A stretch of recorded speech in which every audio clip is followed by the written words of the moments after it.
G'day everyone, we're Krista and Tony, a couple of Australians that have taken a year off to travel the world. Starting our travels in America, we've rented a van for 2 months as we drive up to Canada and back.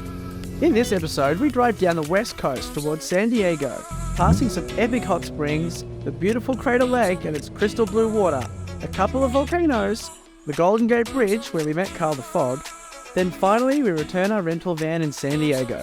The first stop was the beautiful Umpqua Hot Springs. These natural heated springs have been used for thousands of years by the local Native American tribes, who believed in the healing powers of the waters. The springs are hidden away in a beautiful forest next to the pristine Umpqua River. This site can be rather popular though, and could sometimes be difficult to get a pool to yourself, but it's worth checking out if you have time. Is it? The temperature of this water varies between 100 and about 105 degrees Fahrenheit. Just be careful though, the river is renowned for people swimming in nothing but their birthday suits.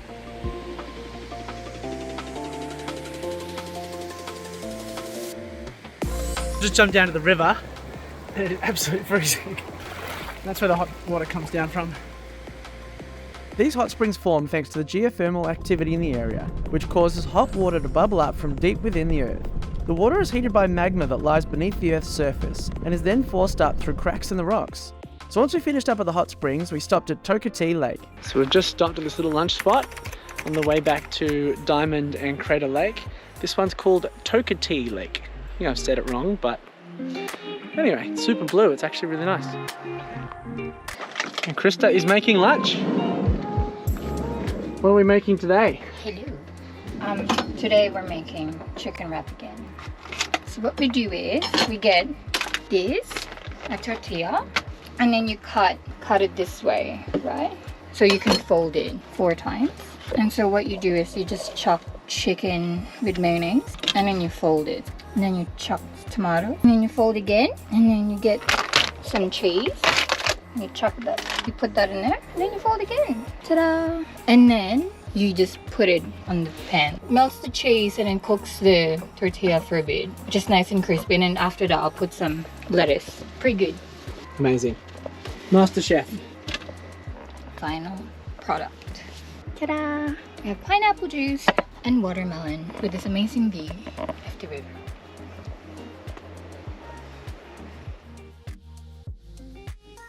Crater Lake is a stunning natural wonder located in southern Oregon. This lake used to be a volcano named Mount MAZAMA until around 7,700 years ago, a build-up of pressure within the volcano's magma chamber resulted in a huge eruption. The pyroclastic flows from Mount MAZAMA were so powerful that it ejected over 50 miles. The ash and pumice from this eruption covered an area of more than 6,000 square miles in total.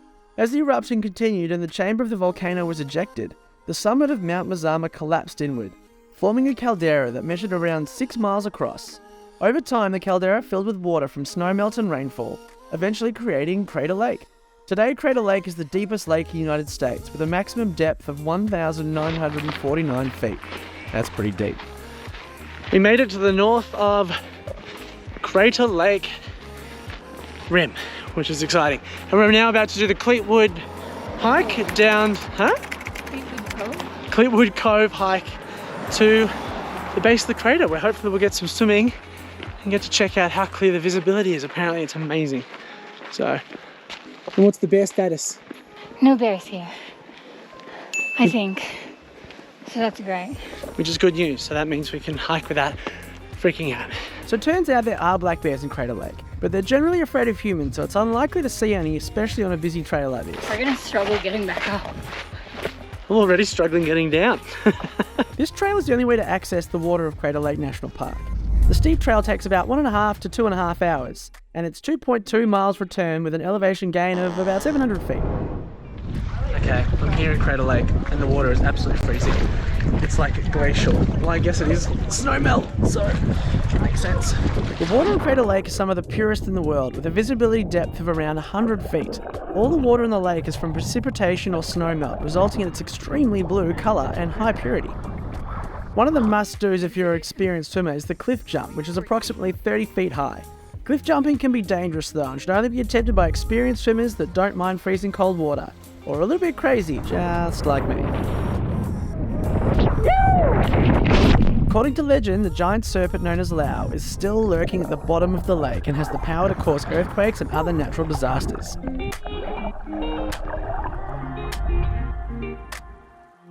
So we finished the hike and now we're at one of the lookouts. And it is cold, we've missed the sun, but it's still beautiful. And I'm getting eaten by mosquitoes, which is less than ideal. That's a pretty good spot for a picture. That's It's a awesome rock spot. We're standing on and It's freezing. It's goddamn cold. let's go.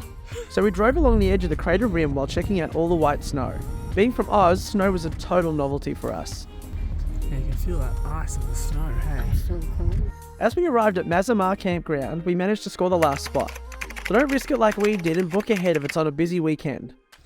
So this is the other side of van life you don't often see. This is us hand washing our own clothes because, well, you insisted on doing it because otherwise I would have done it wrong. And this is how we hand wash. We just chuck them in the sink with a bit of water and a bit of detergent. Scrub, scrub, scrub. Is that how you do it? I'm pretty sure people know how to hand wash. Well, I don't know. This is a learning experience for me. So we cozied up in the van, enjoying pork cutlets and warm soup while listening to the rain. Delicious. So this may seem boring, but I am washing dishes, which is a big part of van life. Dirty dishes here, and I wash them here, and then I leave them over here to dry. And then I put them away. What are you doing? No eating snacks tonight. Oh my god. Are those chips? No. They're chips, aren't they? Sophie! No chips before bed! Shut up.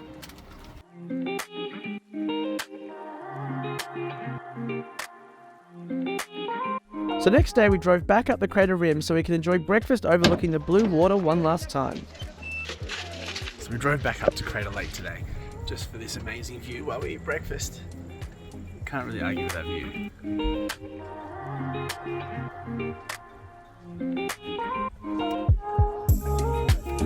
As we left the park, it was the 4th of July weekend and the line to get into the national park was huge. Wow, it's quite the line to get into Crater Lake. We're just leaving now, we're heading to San Francisco. Oh my god, it goes under the other road. Insane. So if you're considering going over a public holiday, take this into consideration. The next stop down to San Francisco was Mount Shasta. This is an active volcano that somewhat looks like Crater Lake did before, well, it became a crater. This place is a sacred site for indigenous tribes, and it has its fair share of unexplained phenomena, including UFO sightings, Bigfoot still lives here, and some people even believe that the mountain is a portal to another dimension, and it's also where the lizard people live. So after saying hi to Bigfoot, we got back in the van and we drove past Black Butte, an extinct volcano that last erupted 9,000 years ago. So next stop was San Francisco, where we crossed the Golden Gate Bridge, which is strangely red, not gold. But that's because it's named after the Golden Gate Strait, which is at the entrance of San Francisco Bay. We're nearly there. We haven't seen a city in a month because we've been, out of town.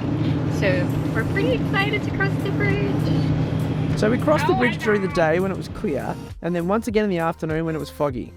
Fog is super common in San Francisco. So much so, he even has his own Instagram page with over 200,000 followers, where he's a rather sarcastic and sassy fog, making a habit of ruining people's sunsets and special events. Speaking of, they were expecting fireworks that night in San Francisco, but instead we just got to see multicoloured fog. Thanks, Carl. Carl, the fog has ruined everyone's evening. I think Carl thinks it's a practical joke. That sucks. That's such a shame. Great. So after the worst night's sleep of our lives, thanks to all the fireworks, we quickly checked out the bridge on foot the next day, saw some eagles, took a photo, then boosted down to San Diego to return the van. Driving a high-top van at 70 miles per hour on those crazy freeways in LA is a memory that'll haunt me forever.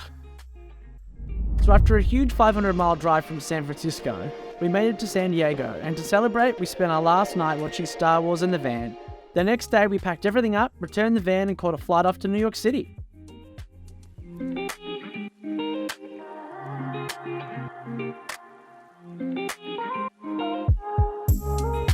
Join us in the next episode where we give you a van tour and then we head to New York City to check out the sights. Thanks for watching, everyone, and we'll see you in the next one.